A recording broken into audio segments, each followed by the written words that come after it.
Hi, I'm back. I'm back. I just had to go back. I just have to go back and get the link. That's why.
Home message.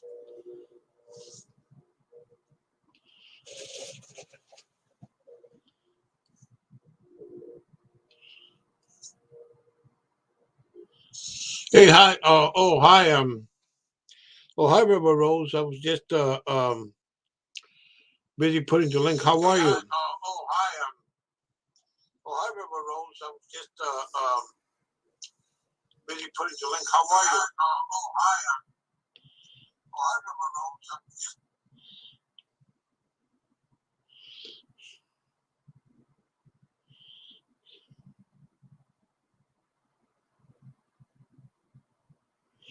Rose. Okay.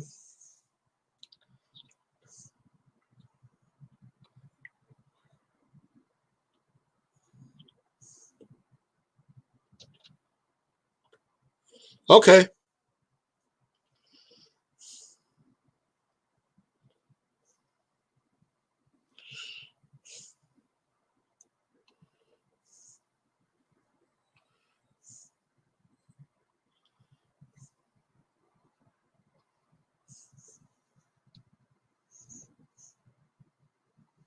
Everybody's doing in the chat.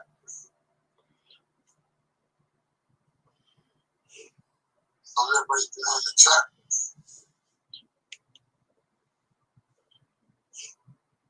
Everybody's doing in the chat.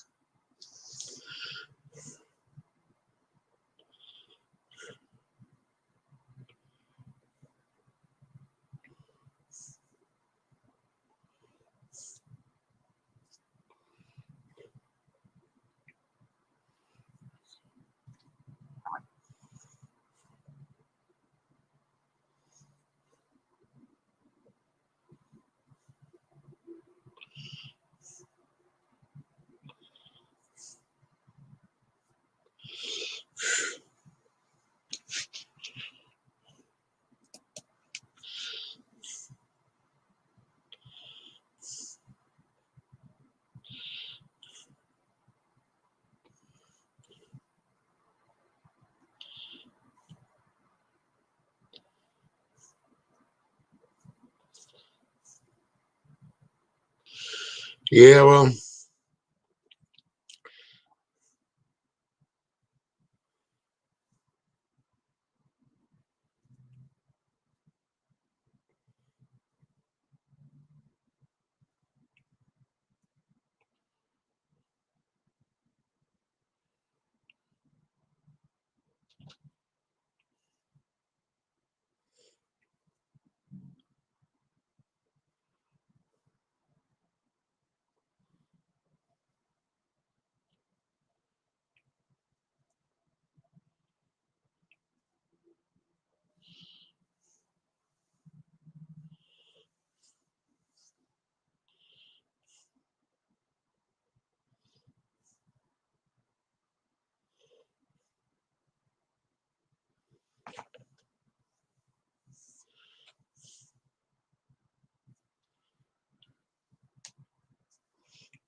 Well, it was great, Angie.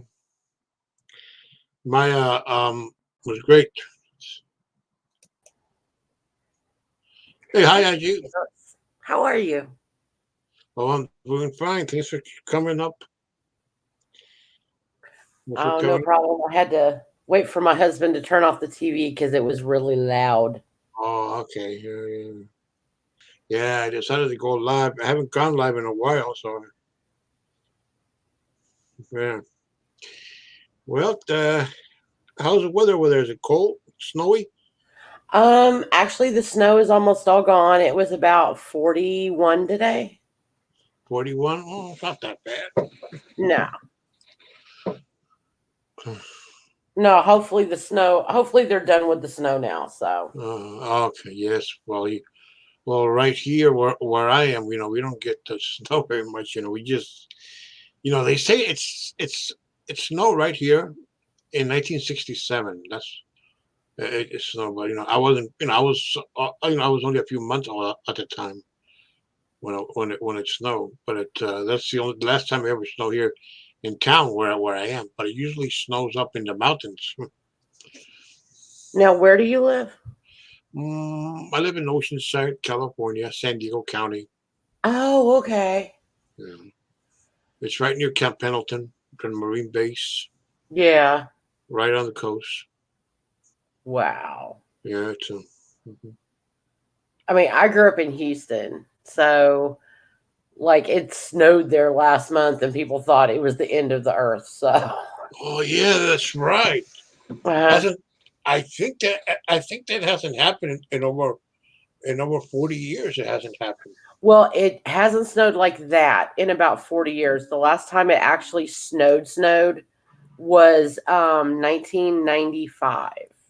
Yeah, 95, and I think there was also another time. I think it was around like I think it was around early 1978. Yeah. That's still like that too. I remember I was about 11 years old at the time when I saw the news. Because here in California, we had some terrible thunderstorms. I mean, terrible weather back then in February of that same time. Yeah, we down in Houston, I mean, we get tornadoes and hurricanes and stuff like that, but snow will literally stop Houston. Yeah. Oh yes, it's. I was there. I was in Houston once back in '84, and it was around August. Man, I have never seen rain like that in my life. Never seen type of rain. It was pouring rain and thunder. Oh my God. I have never seen it like that. I mean, we were driving on the freeway. I remember we were going towards the Astrodome at the time, Mhm. and I had never seen that type of rain. Wow, I said, whoa, I said, what the hell? Yeah, that's usually when monsoon season starts. Yeah, I mean, gosh, but it was yeah, we had a nice time over there. We stayed at a friend's house over there, and then we were there for only about a week or so. Got the chance to go to the original Gillies. That was the right before it got burned. Mm-hmm. I was there at the original one. I even bought a mug, which is somewhere here. I know it's somewhere around the house. I'm not sure. Maybe it's somewhere there, but I haven't seen it. And I bought a sticker that I still have here at my house. I still have it right here at my door Oh, from back wow. then. Yeah. Yeah, it's yeah. I mean, it's yeah, a lot of I haven't since then. I haven't been over there, but I like to travel, but I like to hope that this pandemic is over. God, I know. I mean, I I want to missed a go lot of. home. I mean, I missed a lot of stuff. I miss going to on the weekends, going to the car shows and spending a whole day with friends there, Yeah. talking about that or this or that. God, being in the sun all day long. I mean, just outdoors and then just enjoy ourselves with friends and at the car shows and everything. That's what I missed a lot before this pandemic. Going down to going down to San Diego Harbor over there, places, and spending the day over there, and coming home back in the So they have coaster. car shows like at restaurants, like drive-ins and stuff, or do they have it like at a fairgrounds? No, well, actually, like in parking lots mostly. Some parking lots, some in parks sometimes Oh, they see, have them. here we have them at like diners Oh yeah, and okay. restaurants and stuff, and we have some. There's a Colombian restaurant right down the road from me, Hmm. and they have well, when there's not a pandemic, they have motorcycle shows, and they have like the regular motorcycles, and then they have the trikes, and then they have like 2 or 3 times a year they have the car shows. These Hmm. cars are like the bomb. Oh, Like great. they're Oh from the yeah. 40s, 50s, 60s. They're amazing cars. Oh, I love custom cars. I love watching I those. love cars. Yeah, me too. That's my thing. I love cars. My friends, they have these, here since I live around 30 minutes from the border. I mean, from the border, I go down in Tijuana. They have some car shows too down there. I go to those too, and my I've friends, only been to Tijuana once. I usually, whenever I would go into Mexico, because we lived in Texas, so we yeah, would go to Laredo or we would go yeah, to El Paso del Norte, yeah, somewhere, or Juarez. yeah, Um, cars, yeah. or either that or whenever I was in Houston, we would drive down to Brownsville and then go over to Matamoros. Oh, okay, okay, yeah. So, but the food in Texas is amazing. It's like a perfect combination of the real Mexican food and Texas with a little bit of Texas thrown in. But the closer you get to Louisiana, the more you kind of got a Mexican Texas Cajun Oh, kind of yeah. thing going on. Oh, okay, yeah, I yeah. love Well, food. I love yeah, food. yeah. Oh, me too, man. I love food too. Yes, Texas. Yeah. Oh, yeah, Texas has good food over there. Yeah, when I was over there, yeah, food there too in Texas. Mexico too has good food. Also, Oh I God, mean, yeah. it does. Well, the food like over there in Mexico, like the regular food, like the tacos, tostadas, those things you don't go to eat to a restaurant. No, most few people know this. But you know where people go buy those things, go eat that stuff. They They're go to street somebody. food. Yeah, they go to no street food or somebody's house. Oh well, yeah. Yeah, yeah, because down in Mexico, people they open this, like, they have like their mini restaurants in their house, like, Oh yeah. like they take tables outside or inside like that in the living room. They make it into a small place, and they open only like for about 3 hours, 4 hours on the weekends. Well, Yeah, oh yeah, and they do like that. my abuela, she lived well, she years ago, she lived down outside, about 10 minutes outside of Mexico City, Uh-huh. and I would go down there. That was the only part of my biological mom's family that I had anything to do with, was my abuela and my uncles and my cousins and stuff. And every time I would go, it would be like this huge party. But my abuela used to get upset with me because I didn't remember Spanish. Hmm. And so my cousin would have to talk to me, and then he would talk to my grandma, and then my grandma would talk to my cousin, and then he would talk to me. Right, And she I used to get see. so mad. She's like, "You're Tejana. Yeah. Mia, you're Tejana. You need to learn Mexican." I don't remember. Now, if you get me mad, I can't Yeah. speak English. I can only speak Spanish. Okay, I understand. My first language was Spanish, Yeah. but I you know, I just forgot it over the years.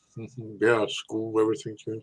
I Oh, myself, my first language also was Spanish, but I kept it, I preserved it because, since we were kids, my mom would take us down to Mexico and enjoy it. That's how I mean, we would go like every year. I would go down there, but I would go to Sinaloa down in that, Sinaloa. That's where all the, cartels and all that kind of stuff. oh God, yeah. That's how I did everything. And we would go down there, and we would go to the southern part of Sinaloa.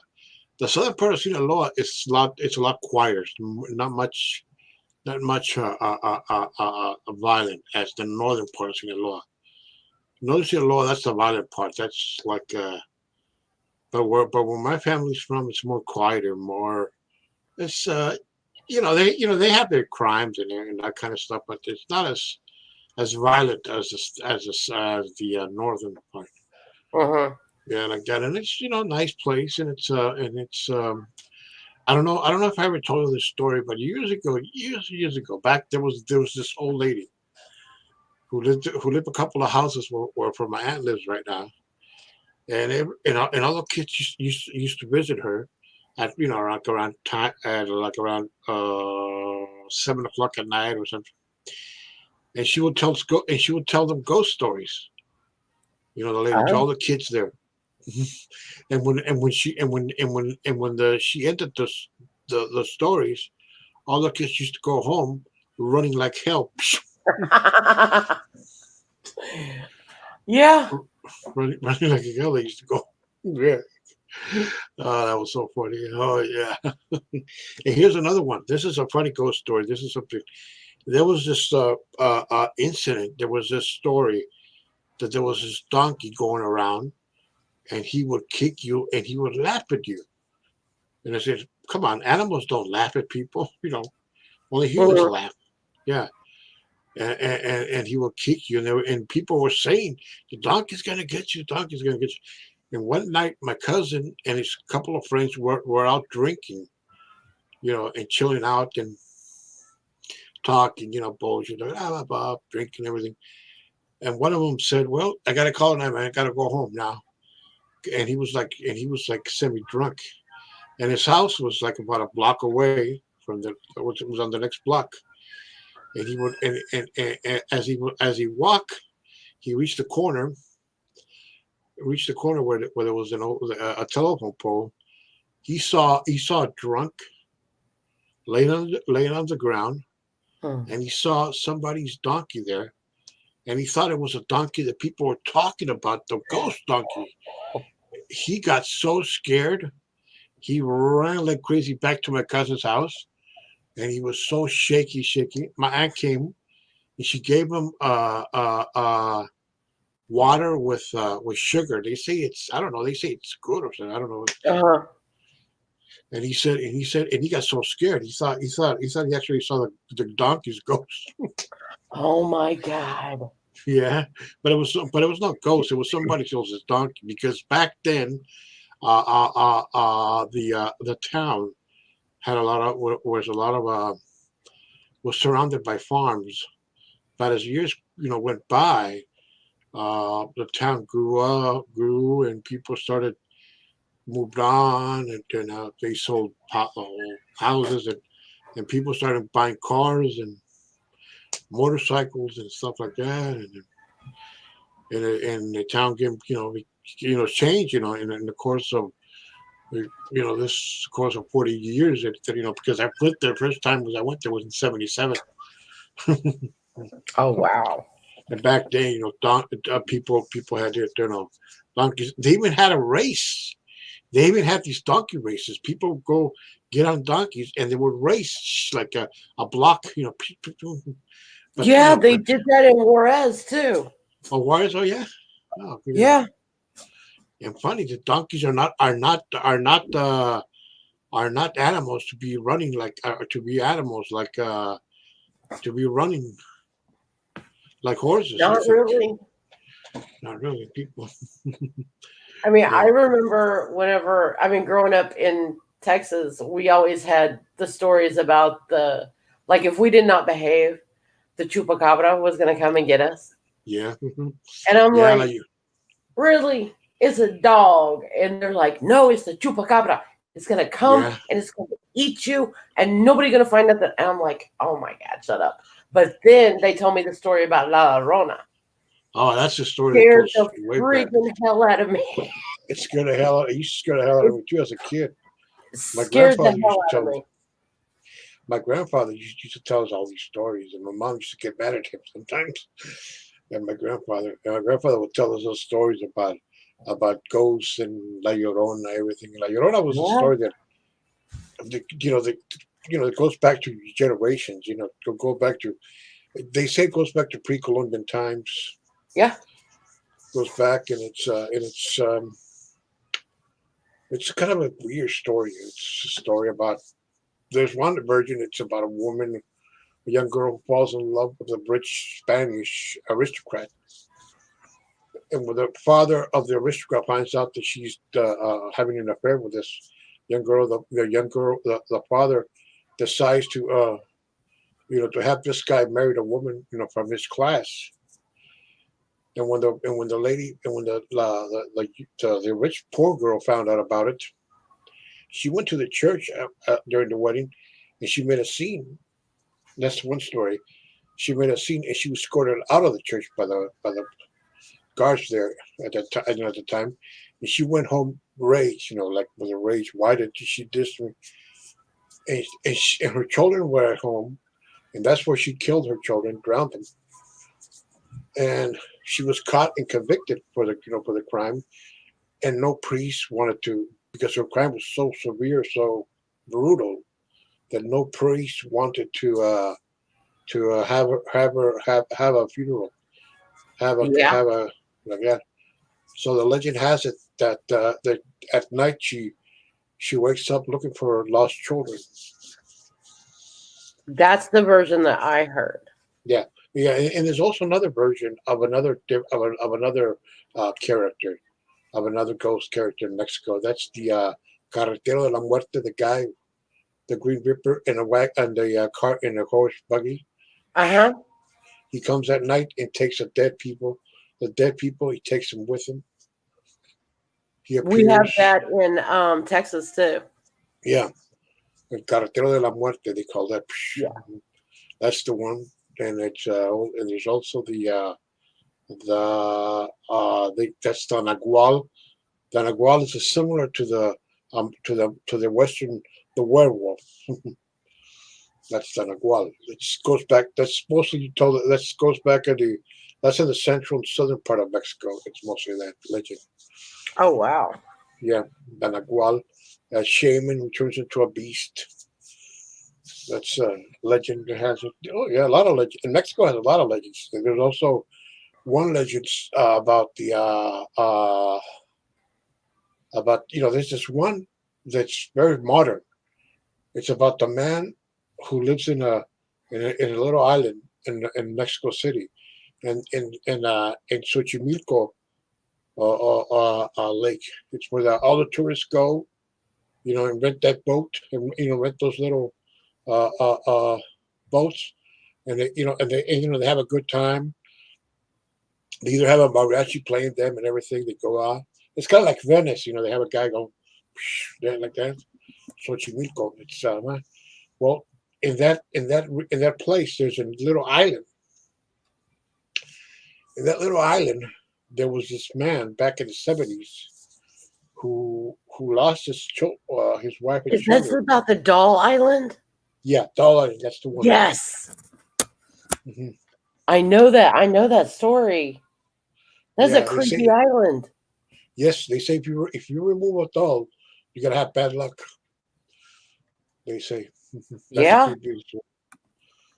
They say the that'd man be had a cool. yeah. They say the man became so freaked out because his wife and children were killed in a car accident back in the '70s. And he started collecting all these dolls and put them in there, hanging them, thinking they were his children. There, Oh yeah. wow. This is La Isla de las Muñecas, the island of the dolls story. Yeah. And there's yeah. Oh yeah, there's more. There's more to it. I mean, even some comic book heroes mixed with action, and they mix the characters of the folk heroes. You know, the folk tales are mixed with these stories. Like there was a stories of a man called El Payo, who was also a Charo figure, who was a man who uh, who who's who was like a Robin Hood type of guy, and but he also had like ghosts will appear to him and tell him not to do this, go that, and he would talk to ghosts, and the ghost would always guide him where who was doing the killing or who was doing that, and he would talk to the ghost like that. He was just. They made a movie also. They made a couple of movies about Oh the story wow. about it. Yeah, a very scary film. You know, it's just mixes action with the supernatural stories. Well, I Yeah, know that when I was younger, because we would go over into New Mexico and yeah, Arizona, and we heard stories about the along the border, like the skinwalkers, yeah, and they that really scared me. And yeah, I don't know why it scared me the way it did, but it did. And we we learned about that, and then I mean, with Texas, Texas is so steeped.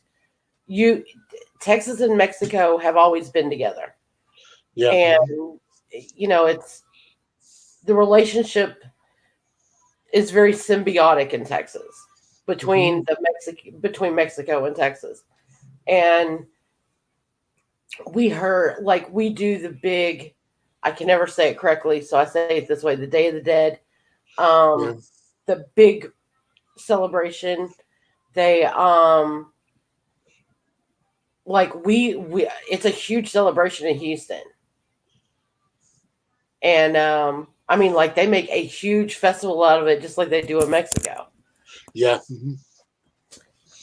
Yes, Dia los Muertos. Yeah. Yeah.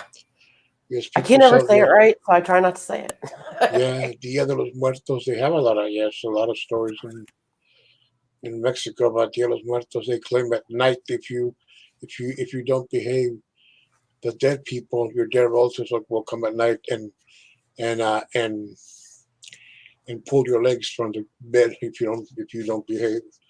Yes. That's what I heard from since I was a kid. Stories like that. I remember how people would tell these stories about. Some of them would tell stories about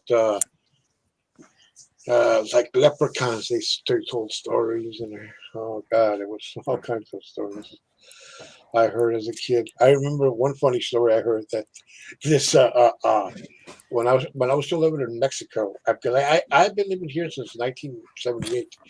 This was a couple of years before I came to live here.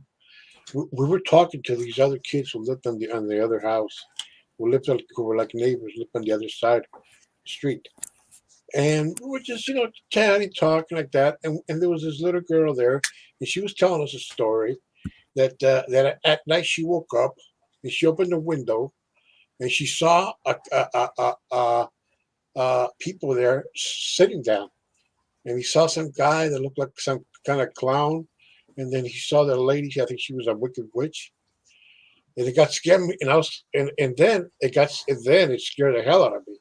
But now that I think of it, I'm like, the people that she actually saw were actually maybe some drunks who came home at night drunk, and they were just sitting there. That's Probably. what probably she saw. Yeah, Yeah. probably. Yeah, yeah. One of them looked like, yeah, one of them. Yeah, that was a funny story. Yes, that was a great.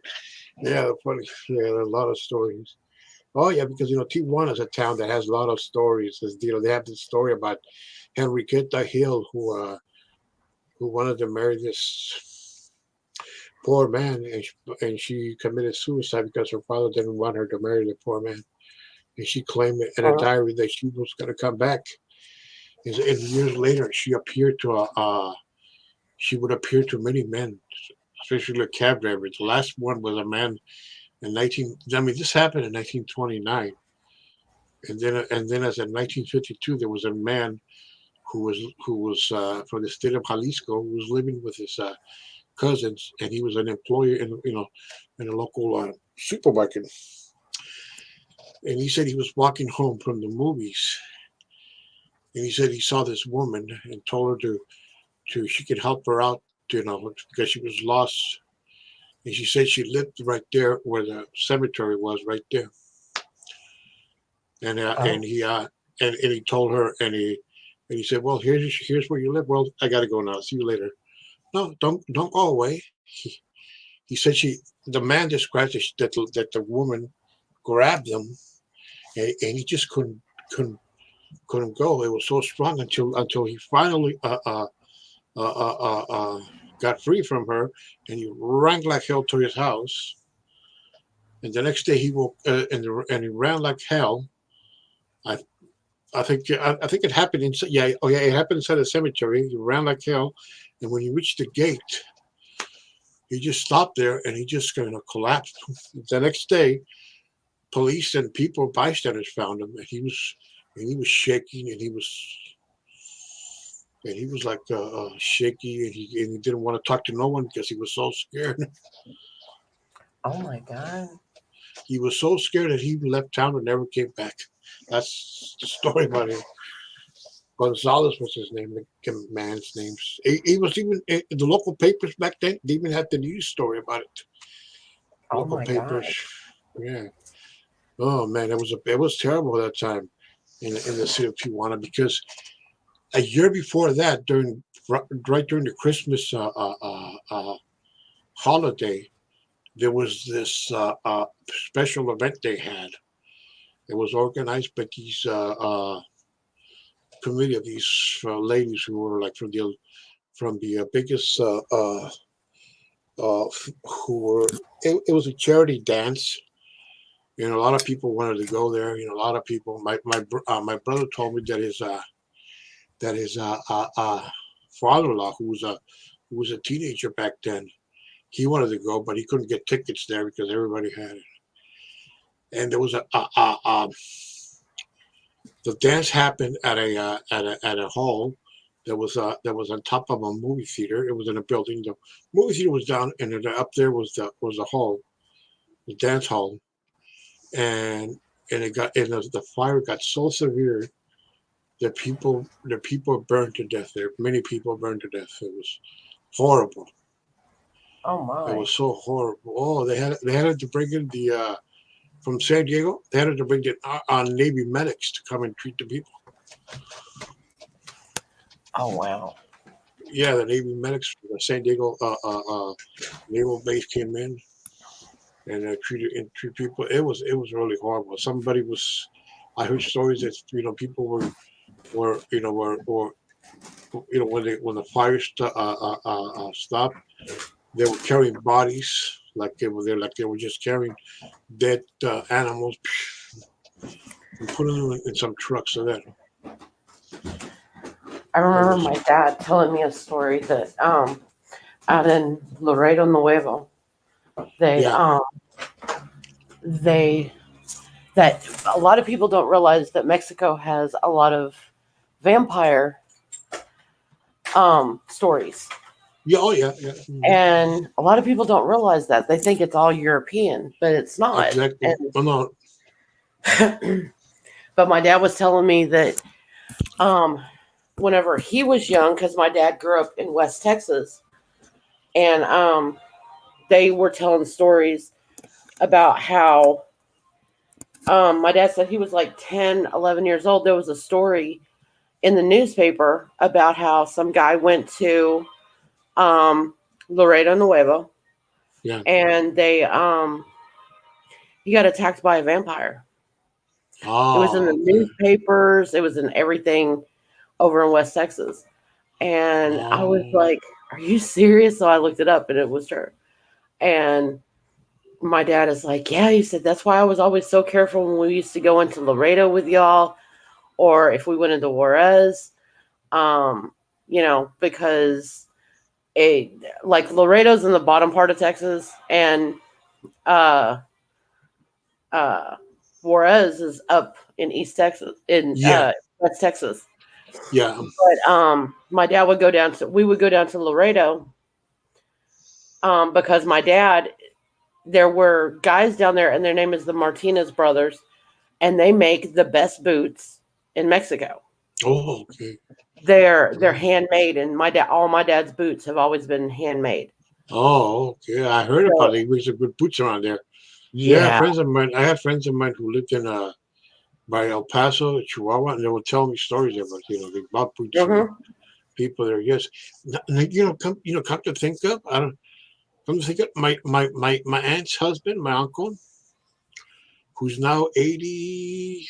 Okay, he turned 80. Who's gonna turn 84, 83 in this year. He was born in Laredo, New Laredo, Oh wow. and he told us a story that happened to him years and years ago. That uh, when he first married my aunt, they because one of her two sons, because my aunt was already, first of all, she was already married. She was married first to a other gentleman, but he was divorced at the time. She already had a little girl. My cousin Lilia, who is now 62 now, and Lydia, and then my cousin, my aunt, and they say that my uncle said that they rented this house, and one day they found out that there was some noise up there on the roof. My uncle went out to look for it. What was up there? And then he saw some strange looking creature up there. I don't know what it was. Probably some strange dog or something. He saw that was up there on his roof. Oh wow. And then he noticed something, that the people that had that house, or the neighbors or somebody, he thought the neighbors were into witchcraft or something. Oh. Yeah, that's what I told. Yeah, yeah. In Laredo, yeah, that's where he was born, and that's and it's, similar story. It makes sense. You said the vampire, and yeah, it makes yeah, Well, I mean, yeah, Santeria is really big in Texas and that part of Mexico, like the upper part of Mexico. yeah, yeah, yeah, And everybody, like, even as far south as Matamoros, they practice Santeria. They yeah, had they had a case back in the early 90s where they were kidnapping American students that came over to Mexico to party down in Matamoros, and they were sacrificing them for Santeria. The yes, I remember drug that. dealers were. Yeah, they were drug dealers. Those guys also, they were like, yeah. So some guy named Costanza was a guy who was a ringleader of Hmm. Yeah, that thing. that was a Yes. very big story. Oh yeah, I remember that. I sure do. It was in the papers, all over the papers and the news when it happened. I It was was. like, yeah, we're not going down to Mexico for a while. I mean, I It was. haven't been to Mexico since I want to say like 92, Oh, that's a long time. because I mean, it just wasn't safe. It really was just not safe to go down there for a while. Mhm. Like, you could fly into Mexico City and you would be safe, but um after a while, like in the mid 90s, they started putting out stuff in Texas saying don't go into Mexico because the drug dealers and the cartels and stuff, they were targeting Americans. Yeah. So, well, I was like, well, I'm not going back to Mexico for a while. I haven't been to Mexico in since 90. I want to say like 93. And but my abuela's gone, so she's been gone for like 20 years now. Oh, So, yeah. so I mean, I talk to my cousins, but most of them have, gone up into like they live more like towards Monterrey.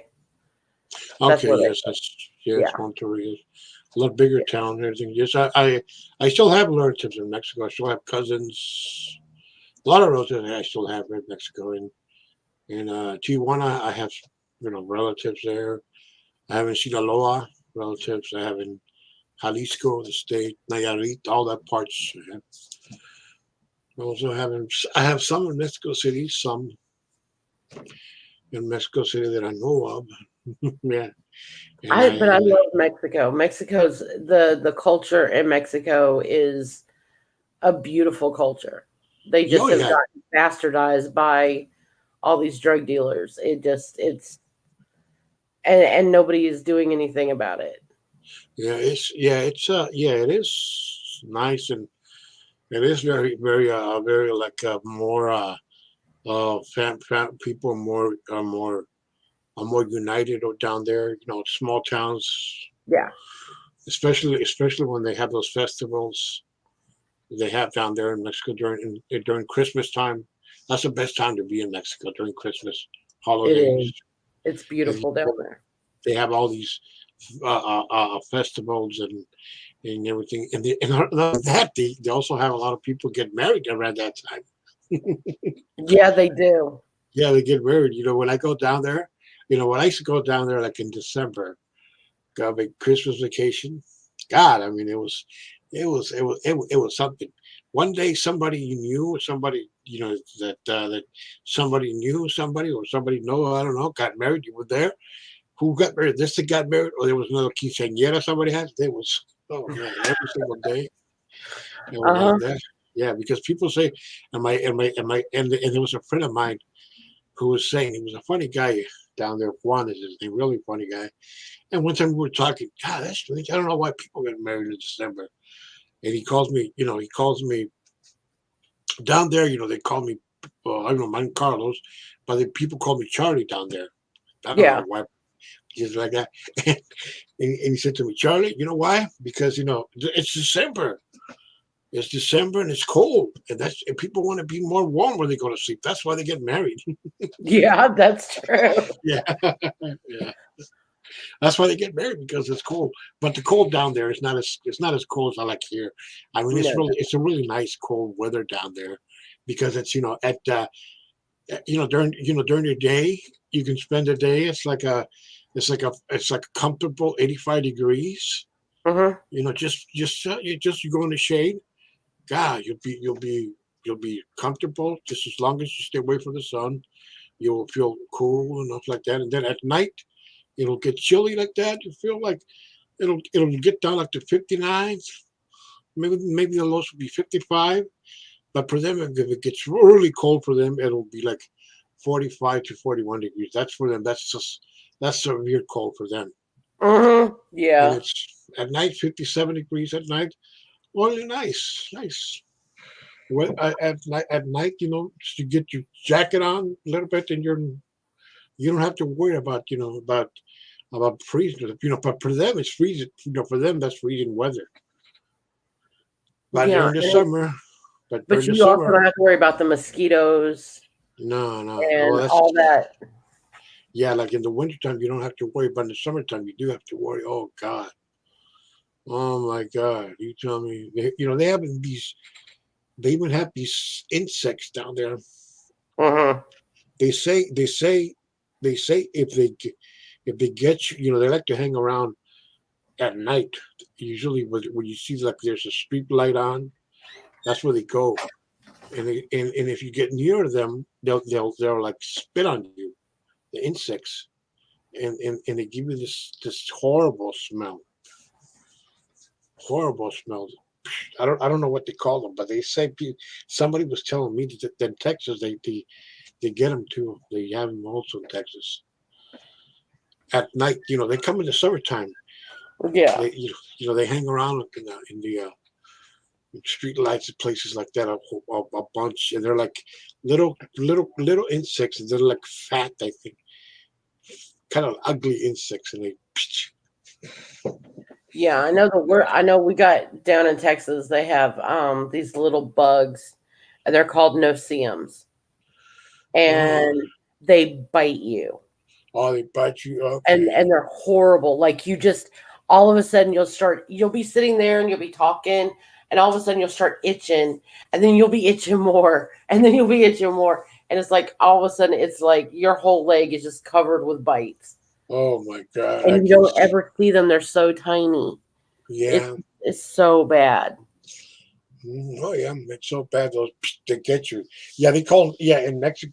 They call those in my pissers miones. They call it because they're like it's like somebody pissed on you. They call them Mm-hmm. miones. They call them down there. Oh yeah, and also down there they also have a lot of scorpions down there. Yeah. Oh my God! One night I remember I was like I was in the room over there and I was watching TV. This was more like 8 o'clock, like on a Saturday night. I was just sitting around just watching TV, and I saw this big this scorpion was coming. I said, "What the hell?" So I grabbed this ruler or something that was there, or big ruler that my cousin had, because Mm-hmm. she was back then. She used to be a school teacher. I grabbed it and I killed the scorpion. I mean, it was a horrible thing, a black scorpion. Oh my God! Yeah, when we used to go out to West Texas, Yeah. that was our punishment. We had to go out to the ranch out in West Texas. And it's like 9 million degrees out there in the summertime. It's disgusting. Oh my And God! they have these scorpions. And every morning when we got there, because we're country kids, but we're more city than country. And my dad's mom, my grandmother, she would look at me and go, "Don't forget to shake your boots out before you put them on." Yeah. And I looked at her and I went, "And what's going to happen if I don't?" Because I'm a little smart ass kid. And she's like, "Then you'll get bit by a scorpion." Yeah. And sure enough, every single morning I had a scorpion in my shoe. Exactly. Yeah. They're Yeah. so bad down there. That's how the boots were invented, cowboy boots, big boots, because so those scorpions or snakes won't get you. Mm-hmm. That's why they were invented. Yeah. Yeah, That's why you wear the knee-high boots, so that way if the rattlesnakes get near you, they're not gonna get. I mean, they can only strike so high. So, yeah. but That's how they make. That's why they got those boots in there. Now the snakes. Yeah. Oh man, snakes can be so funny sometimes. I remember one time friends of mine, they were bus drivers.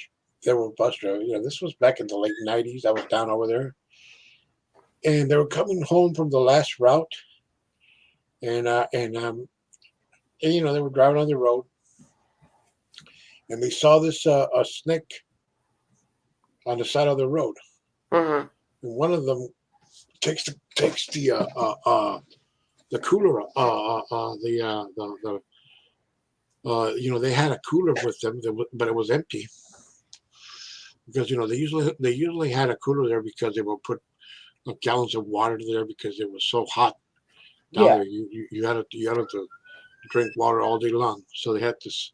So they took the cooler off and they put the snake in there. And when they got to town, and they went to go see the guy who would pay them, uh, who would pay them, the guy that they had to report, and so they can get their pay, and they had to go see him. So when they were they told him, "Hey, Chino," they called him Chino back then. Chino, Mhm. they told him, "Chino, come here. Open the cooler. There's beer there." And Chino yeah, yeah. And Chino was back then. He was a drunk. He was just a drunk man, a funny man, a really funny man. I used to tease him all the time. Chino, what the hell? Call him names and everything. And he used to tease me all the time. He was a man, and when he opened the cooler, he heard the snake went, psst, the name. Psst. He said, "What the fuck?" Yeah. He said, "What the hell?" Yeah. and they say there was another guy who was also there. He had this. He couldn't. He had this disability. You know, you can't where you can't hear or talk. What's it called? He was a deaf mute. Yeah, deaf mute.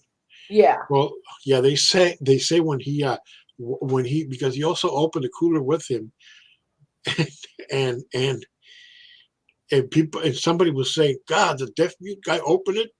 He got so scared that he almost talked. Oh my Yeah, yeah. God. Oh man, those people down there are funny. Were really funny. I really had a good time down there, hanging around with them. They were a blast. Hanging around there. There were just men who also they would talk stories about this or that, and I was hanging around with my cousin Fernando, who was also like a brother to me. Sadly, back in 2016, he died. And it's Oh, I'm and sorry. thank you very much, thank you, and I still miss him a lot. I still miss him. I mean, he was like a brother to me. He was like a brother to me. He was a guy who was always telling me, "Hey, don't do this. Hey, man, come on, man, don't." He was like, "Don't like that." He was always. Sometimes he will tease me. Sometimes he was there, but he was. I always look up to him. Ever since I was a kid, I always look up to him, and he passed away. And my sister, who was about her same age as him, it affected her. And in her car, in the back window, she has a picture of him still there to remind him. Aw. Yeah, Fernando. They used to call him. They used to call him where because he worked in a bus company for years. He was the best driver there.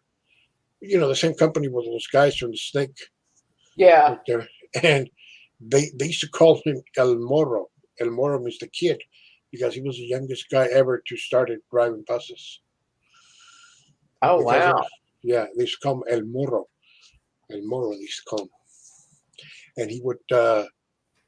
And he worked, I mean, he worked long hours. I mean, he worked long hours.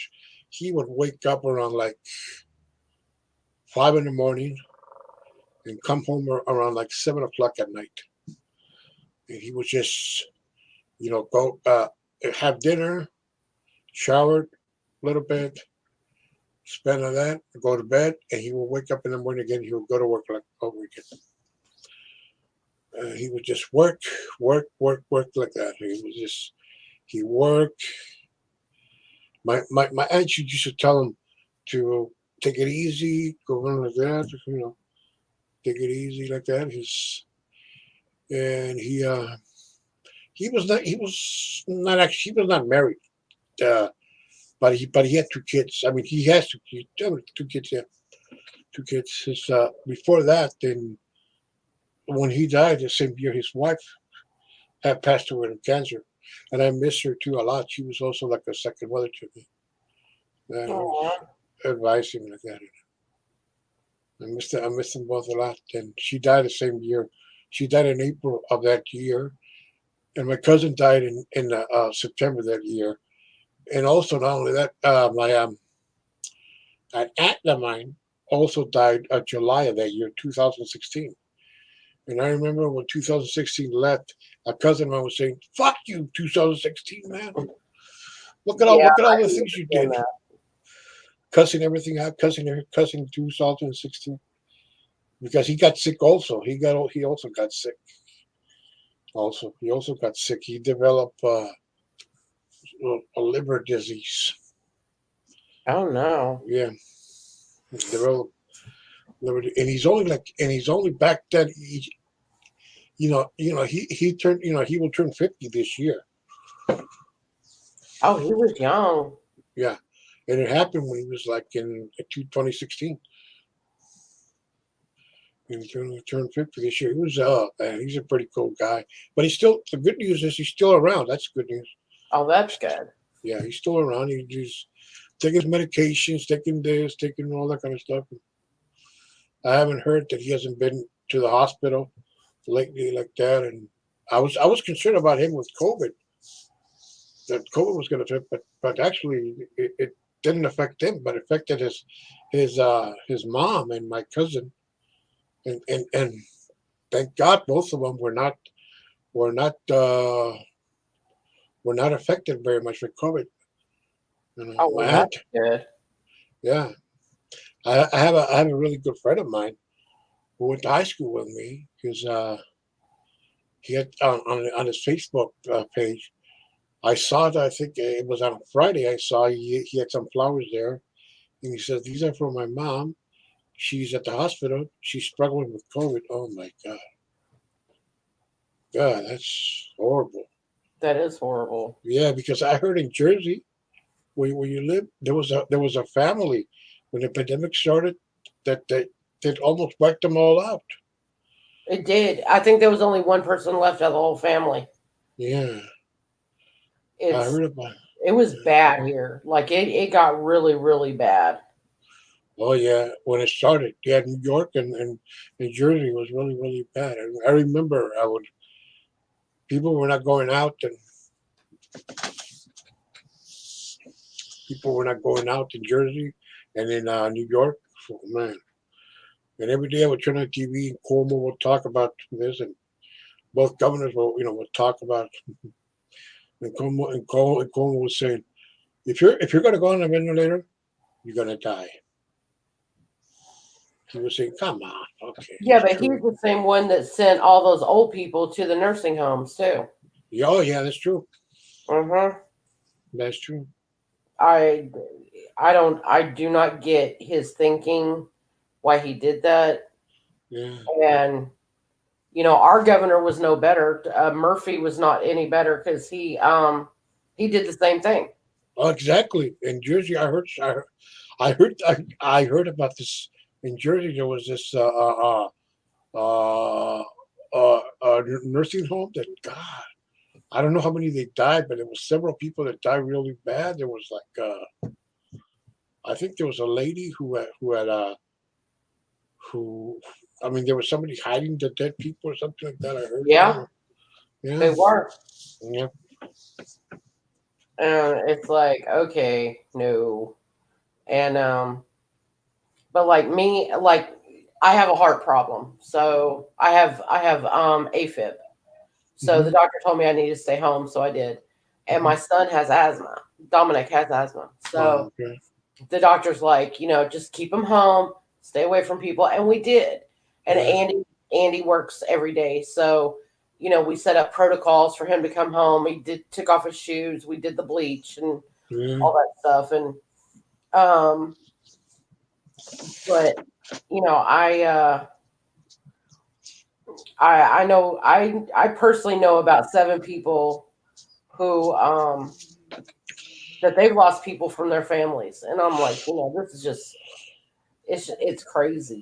oh, I know. I bet you. I lost about. I lost an aunt, an uncle, an aunt, a cousin of my mom down in Mexico, an uncle. He was my grandfather's little brother. He was in this little brother, and I also lost a cousin.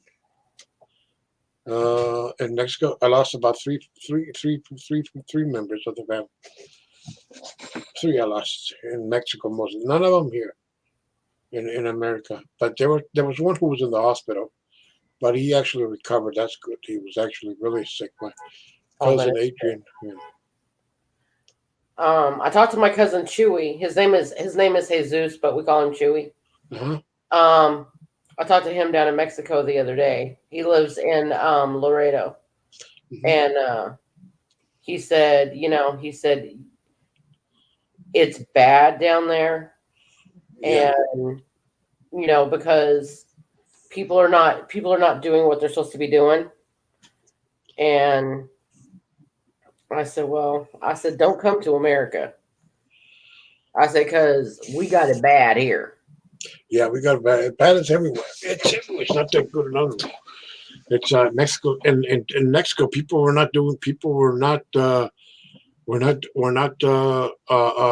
following rules. I mean, I remember when the pandemic first started. There was these people in this outside this I think jail or something. I don't know who they were.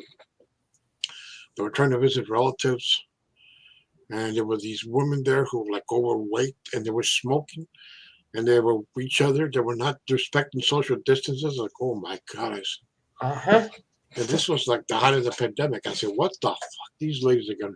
And there Uh-huh. was an and there was another, and there was an elderly man by there, and he was smoking too. God, and these people didn't know each other, and they were not, and they were not. But I hope they didn't. I hope they didn't. I hope they didn't. God, they didn't get it that way. Yeah, this thing was crazy, and I'm like, no, you know what? We're just gonna stay home, and so we started doing Boy Scouts on Zoom. Yeah. Like the day they shut New Jersey down, I made the announcement on Facebook, and we started doing Zoom that Thursday. And my kids have advanced. They've gotten over 80 badges, Mm-hmm. cumulatively with all the kids. Um, they've all ranked up. They've all done all this great. They did community service. They were delivering food during the pandemic to families who couldn't get out. Mm-hmm. And I'm like, I am so proud of you guys. Yeah. And I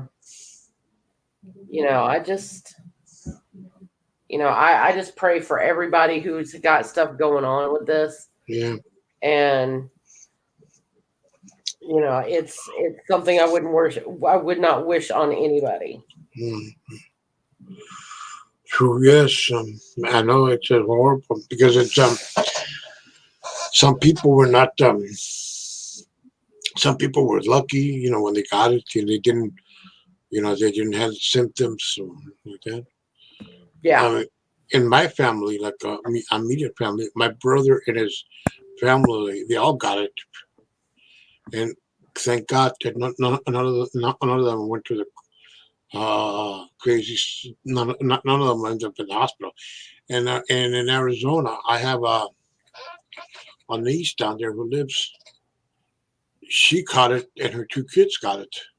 Oh And no. yes, and they but good news is that they didn't end up in the hospital, as well as my cousin, her brother, who also lives over there in Tucson. He didn't get it either. Also, they were, both of them were.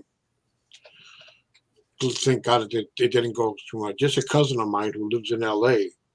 He was in the hospital with oxygen, but he's okay now. Oh wow. He's okay now. My cousin, yeah, he's okay.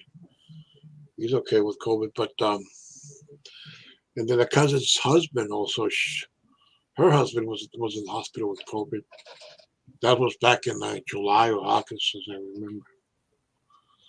And my cousin, he probably caught COVID because he would go out in the protests during the George Floyd protests. He would go out all the time Oh wow. with friends. Yeah, because he's an activist.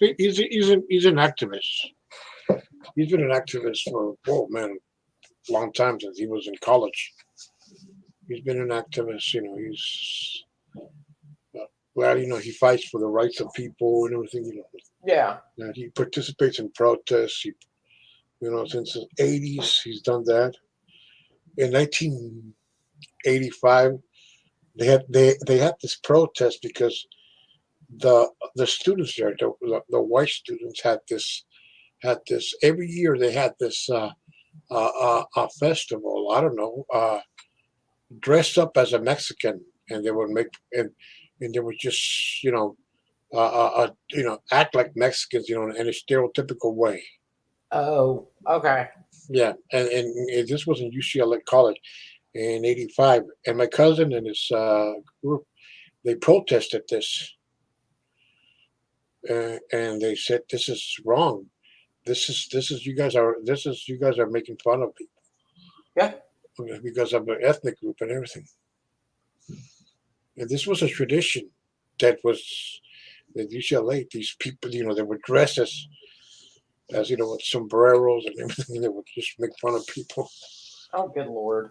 The students there would do that, and then And my cousin told me back then that the UCLA was was very few Latinos went there, but now the school is mostly Latinos now. That's different. Yeah. Yeah.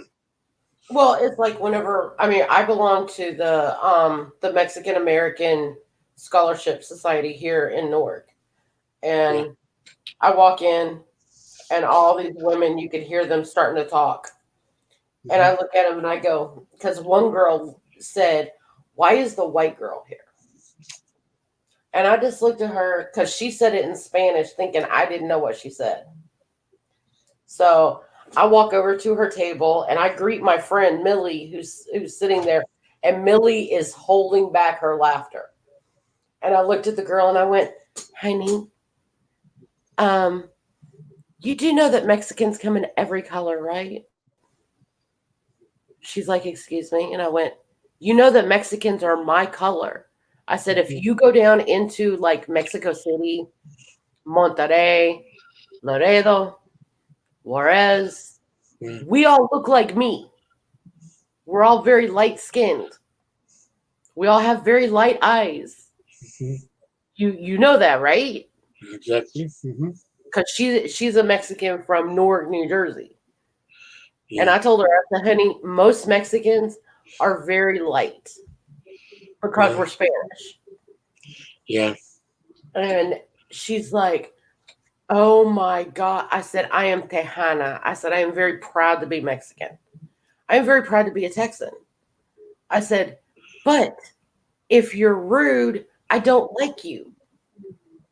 And I said, "The next time you say, 'Oh my God, what's that white girl doing here?' I said, you might want to think twice because Mexicans come in every color, baby girl." Exactly. Just look at the TV. How many telenovelas do you ever see that have darker women on them? They're all blonde and they're all very light skinned and they're all very Mexican. Yes, exactly. Just look at the TV. Just look at the TV novelas and everything. All of them were all of them are have light skin. Exactly. And I tell you because something happened to me.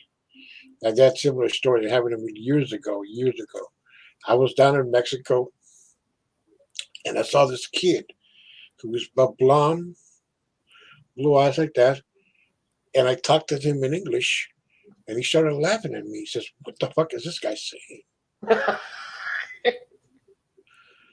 And you know what I remember? You know what I remember when that happened? I Huh. remember that story from that movie from Aeroplane.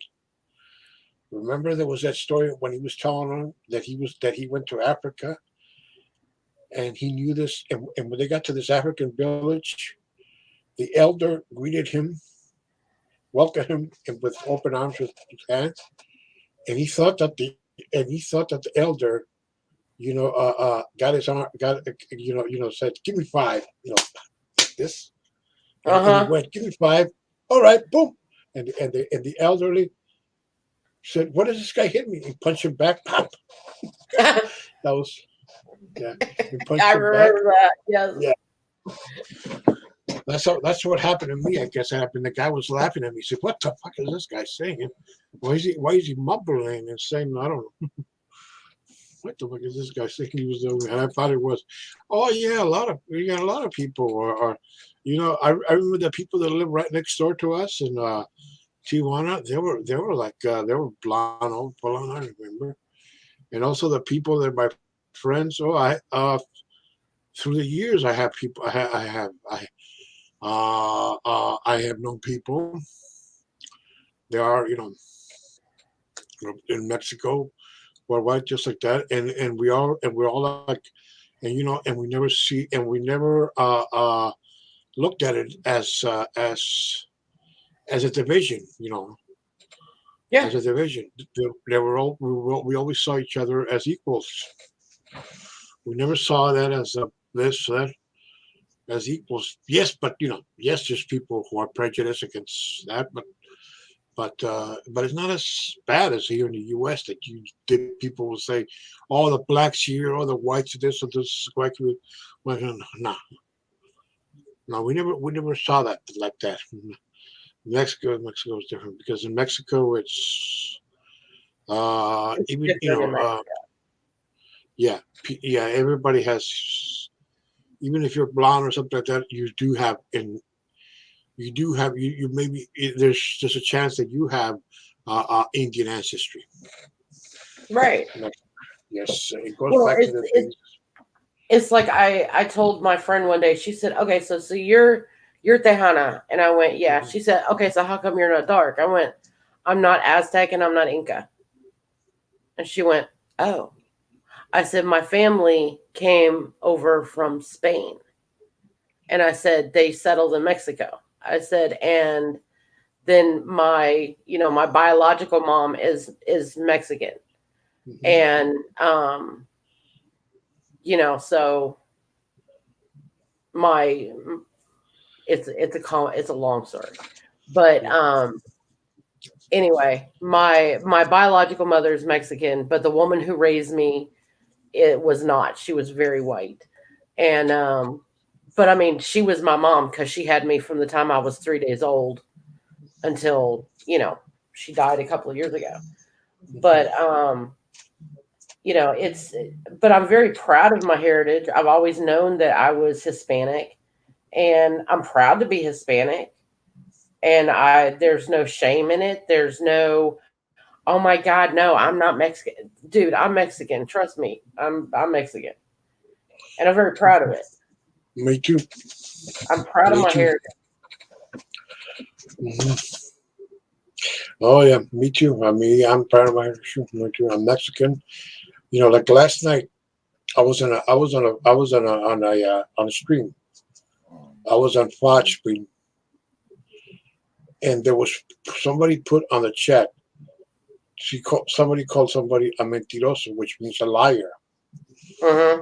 Mentiroso, and he said and one of the guys up there was some guy named Andy, something. His name.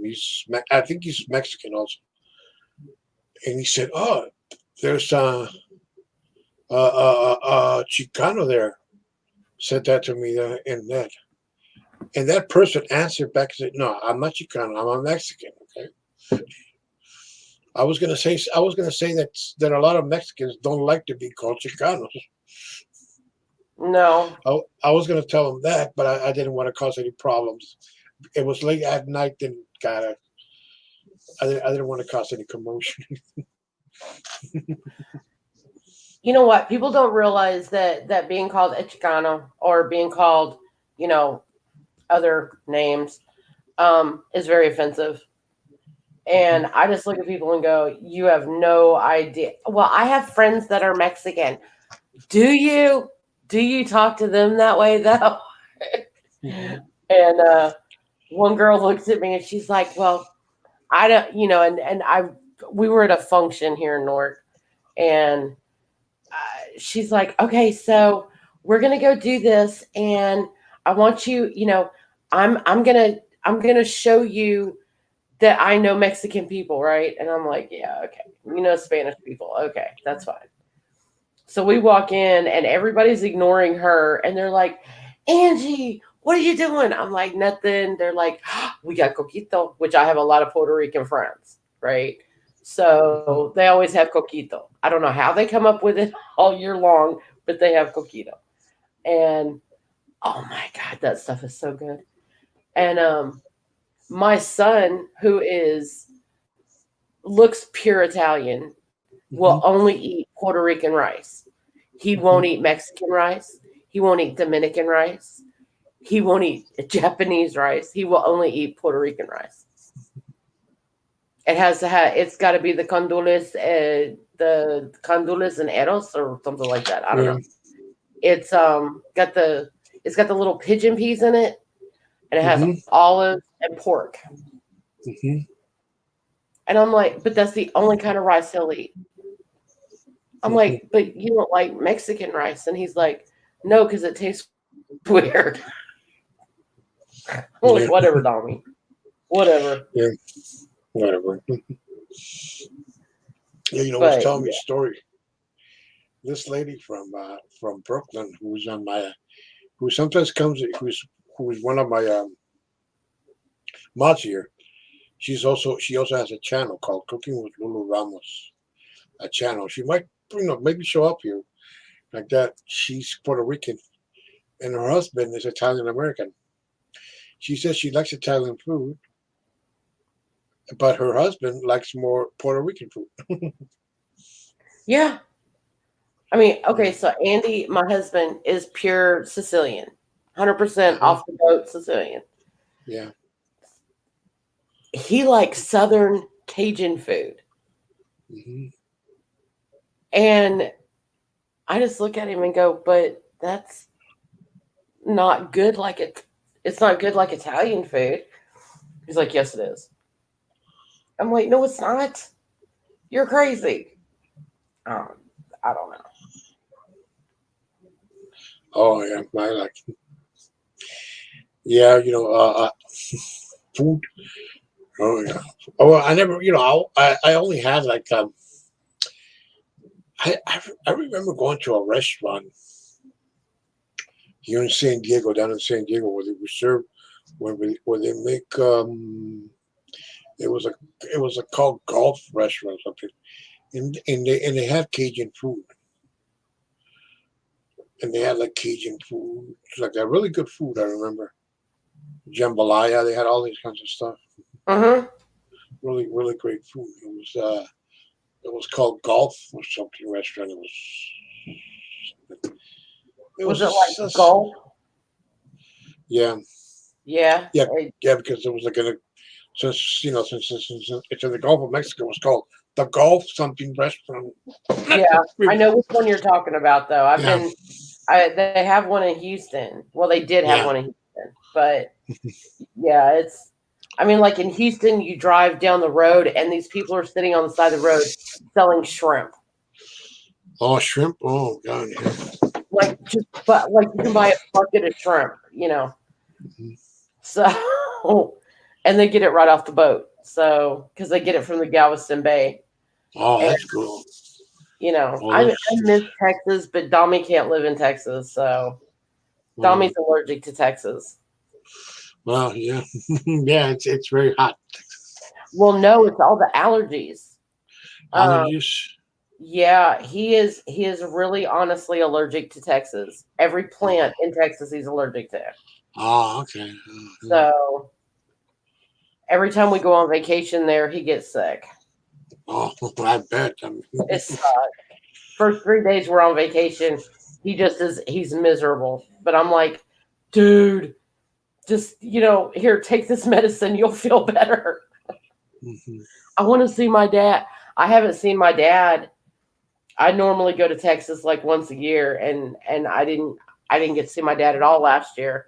I mean, my dad is 88 now, Mm. so I got to get home soon. Oh, he's in Texas, your dad? Yeah, he's outside of Fort Worth. Oh, that's right. Well, okay. Mhm. Well, yeah, I am. Yes, my dad died in 1986. My mom's still around. She's 84 now. Yeah, my mom died 2 years ago. This Oh, I'm past sorry. November was 2 years ago. Oh, I'm And so sorry. thank you. She had Alzheimer's, Oh my and God. that is not a way. That is not a way Exactly. to live, and it's not a way to die. Exactly. My grandfather died of Alzheimer's. It's a horrible thing. Hmm. It really is. It's a horrible thing. Hmm. Yeah, sure is. I mean, my grandfather died of Alzheimer's. Oh God, it is. You can't. You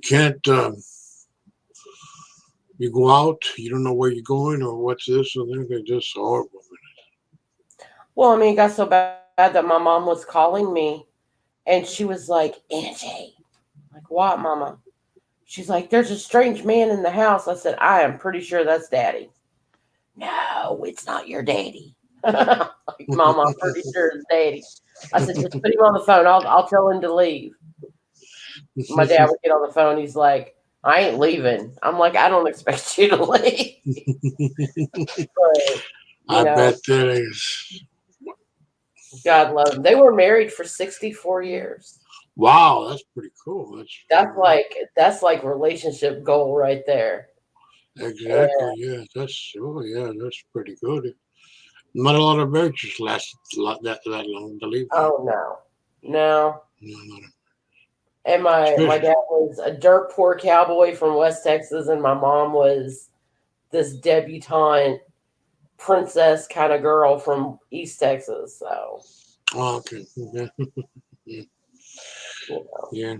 but No, just like they say, right in the what Texas, right in the what I don't know. That's what's the name of that? I remember in Pee Wee Herman when he was when in that movie, Pee Wee Herman's Great Adventure, that they didn't believe where he was. He says, "I'm in Texas." Oh, no, you're not.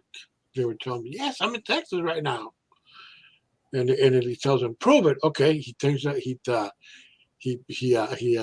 puts the phone, and everybody's walking by, and they sing a note from the song, "Yellow Bird of Yellow Rose of Texas." yeah, Yeah, yeah. remember that scene? Yeah. He didn't believe he was in Texas. Yes, I'm in Texas. Yes, yes, I'm in Texas. I I Yeah, that loved was I loved Pee Wee Herman. yeah. He was always funny. Oh yeah, he was always funny. Yes, yeah. Even before he was Pee Wee Herman, he was funny. Oh yeah. When he was with Cheech and Chong. Oh, I don't Yeah. remember him with Cheech and Chong. Yes, he was in the second movie. He played a hotel manager.